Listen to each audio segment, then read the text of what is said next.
రాష్ట్రంలో law and order ఎలా ఉంది? గంటకో రకం రోజుకో గంటకో ఏరియాలో మహిళల మీద అఘాయిత్యాలు అత్యాచారం జరుగుతుందని చెప్పి వైసీపీ పదే చెప్తుంది. లా అండ్ ఆర్డర్ ఎలా ఉంది? కంట్రోల్లో ఉందా?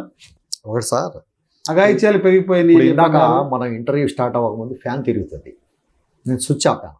ఆపంగానే ఫ్యాన్ టక్మని బ్రేక్ పడిందా, సడన్ బ్రేక్ లాగా ఆగలేదే, 1 నిమిషం పట్టింది ఫ్యాన్ ఆగడానికి. అలాగే ఈ 5 సంవత్సరాల్లో జగన్మోహన్ రెడ్డి ఏదైతే ప్రజల్లో అరాచకాన్ని రేకెత్తిచ్చాడు, అటు సారా కానివ్వండి, ఇటు అదేమంటారు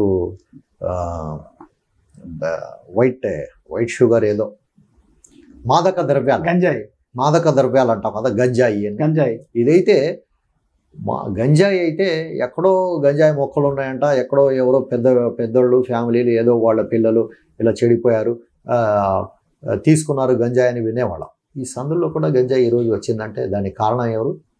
జగన్మోహన్ రెడ్డి. దాన్ని మనం ఆపాలంటే ఆ లా అండ్ ఆర్డర్ ఏదైతే లా అండ్ ఆర్డర్ టోటల్గా డిస్ట్రాయ్ అయిపోయిందో దాన్ని మళ్ళీ గాడిలో పెట్టాలంటే కొంత సమయం పట్టింది. చంద్రబాబు నాయుడు గారి ప్రభుత్వంలో ఎప్పుడు కూడా మీరు ఎవరిని అడిగినా, ఇక్కడి నుంచి మీరు సౌదీ అడిగినా, అమెరికాలో ఉన్న వాళ్ళు అడిగినా, లా అండ్ ఆర్డర్ అంటే చంద్రబాబు నాయుడు అంటారు ఎవరైనా. ఎందుకంటే అంత దాని మీద ఆయనకు పట్టు ఉంటుంది, ఆయన హ్యాండిల్ చేసే కెపాసిటీ కూడా ఉన్న నాయకుడు చంద్రబాబు నాయుడు. సార్, ఫైనల్గా చెప్పండి, గత గవర్నమెంట్లో ప్రజలు 151 సీట్లు ఇచ్చినటువంటి జగన్మోహన్ రెడ్డికి చివరికి ఈరోజు 11 సీట్లకు వచ్చింది. ఓటమి, అంత ఘోరం ఓటమైన కారణం ఏంటంటారు సార్? ఆయన చేసుకున్న పాపాలు, ఆయన చేసుకున్న అరాచకం. ఎక్కడైనా జగన్మోహన్ రెడ్డికి వ్యతిరేకంగా మాట్లాడిన వాడు ఇంట్లో ఉన్నాడా చూపించండి. ఆ కాలంలో మాట్లాడినవాడు, వ్యతిరేకంగా మాట్లాడిన వాడు ఎక్కడైనా ఇంట్లో ఉన్నాడా? జైల్లో ఉన్నాడు, లేకపోతే పోలీస్ స్టేషన్లో ఉన్నాడు. నువ్వు చేస్తున్న మంచి చెడు నీకు కూడా తెలియకుండా అరాచకం చేసావు. గత గవర్నమెంట్ మీ మీద ఏమైనా కేసులు నమోదైనాయా? ఉన్నాయండి, కేసులు ఉన్నాయండి. ఇప్పుడు ఇక్కడ షాజహూర్ ముసాఫిర్ జగన్, ఒక మాటలో చెప్పాలంటే రాష్ట్రం మొత్తంలో జగన్మోహన్ రెడ్డి ఏదైతే పరదాలు కట్టుకొని బయలుదేరాడో, ఆయన ఎక్కడ యాత్రకు వచ్చినా పరదాలు కట్టేసి ఉంటాయి, మీరు అబ్జర్వ్ చేయండి. అది స్టార్టింగ్ అయింది నా దగ్గర నుంచే, విజయవాడ పశ్చిమ నియోజకవర్గం నుంచే ఆయన పరదాలు కట్టుకొని బయలుదేరటం స్టార్ట్ చేశాడు. ఇక్కడ తెలుగుదేశం ప్రభుత్వం 15 కోట్ల రూపాయలతో షాజహూర్ ముసాఫిర్ ఖానా అనే పాత కట్టడాన్ని కూల్చేసి కొత్త కట్టడం షాజహూర్ ముసాఫిర్ ఖానా అంటే కళ్యాణ మండపం, దాన్ని 15 కోట్ల రూపాయలతో కట్టడం జరిగింది. కంప్లీట్ అయిపోయింది, రంగులు కూడా కొట్టేశాం, గేట్ కూడా పెట్టేశాం, టక్మని ఎన్నికల కోడ్ వచ్చింది, దాన్ని ఓపెన్ చేయలేకపోయాం. ప్రభుత్వం మారిపోయింది.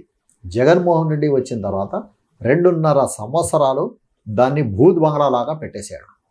2.5 ఏళ్ళు దాన్ని ఓపెన్ చేయలేదు, అస్సలు అలా పెట్టేశాడు. అప్పుడు మనం ధర్నాలు చేసి రోడ్డు మీద పడి ఎందుకు చేయట్లేదండి, మేము నా మీద 2 కేసులు ఆ ముసాఫిర్ ఖానా అడిగినందుకు చేస్తే అప్పుడు ఈ మహానుభావుడు ఒక రంజాన్ నెలలో దాన్ని శంకుస్థాపన కాదు, ఓపెన్ చేస్తానికి ఇనాగరేషన్కి వస్తున్నాడు. అప్పుడు నేనేం చెప్పానంటే, అయ్యా 15 కోట్ల రూపాయలు ప్రభుత్వ సొమ్ము అది కట్టారు, అది కూడా 15 కోట్ల రూపాయల కంటే ఇక్కడ పేదలకు 10,000 అంటే కోట్ల లెక్క, పేద ఫ్యామిలీకి.